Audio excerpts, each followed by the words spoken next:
better knife. And then Francie Jr. bevel with a 50 and a 100. Okay, so it's the same thing I was already doing. Scrub strokes. I've already gauged my angle. The Sharpie told me I'm at the right angle. I flip it over. You want a burr heel to tip. And if you guys want to feel it, you can feel it. But I got a burr. I can see it. Yeah, yeah. And you want to go for the smallest burr that you can get because you pay for those premium steels and you don't want to wear that blade out quicker than you need to. So you don't want this giant burr. Exactly. So I'm going to do the same thing on this side. I'm going to burr the edge. I'm going to sharpen it all the way, just like I was doing scrub strokes, light to medium pressure.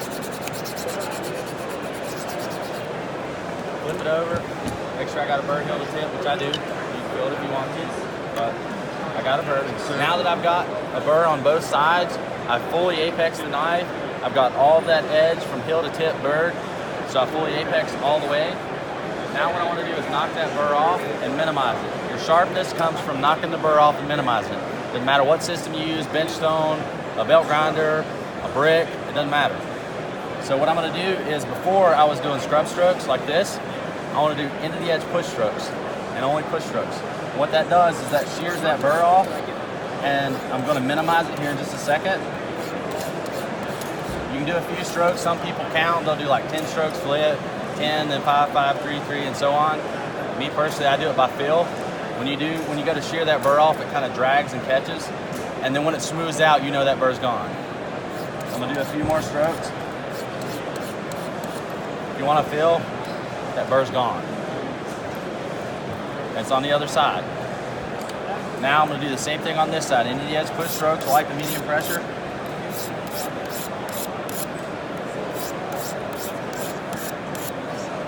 Same thing, burr's gone. Now it's on the other side. Now that I've done those in the edge strokes on each side, I'm going to lighten my pressure and do the same thing. And as I progress along, I'm going to do lighter and lighter and lighter pressure, and then until I end with one stroke on each side with extremely light pressure. So right now I'm using maybe the weight of the stone carrier, which it doesn't sound like that. This is a 140 grit stone, so it is coarse. Same thing, few strokes. You're gonna want to try to do as much work on one side as you do the other to even it out. I mean, like I said, you can count strokes. I kind of just guess at it in a sense. But, I mean, it's not rocket science, so you don't need to make it rocket science. Few strokes, burr's gone. Now I'm going to use even lighter pressure.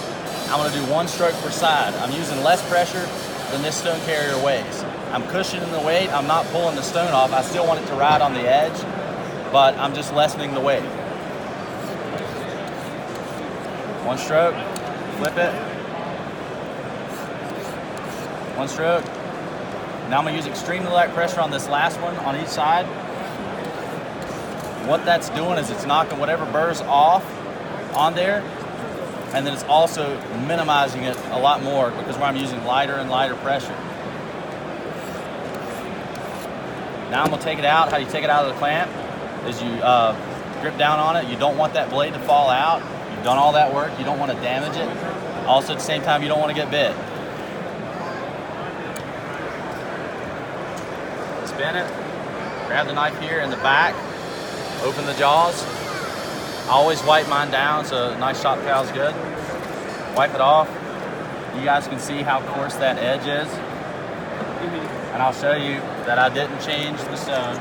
140 grit. And 140 grit,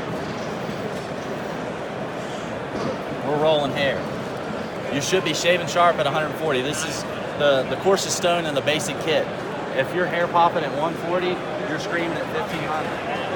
And as you guys see there, I didn't use a strop at all. I used one stone and only the stone, and it was 140 grit. You guys can check the knife out. It is extremely sharp.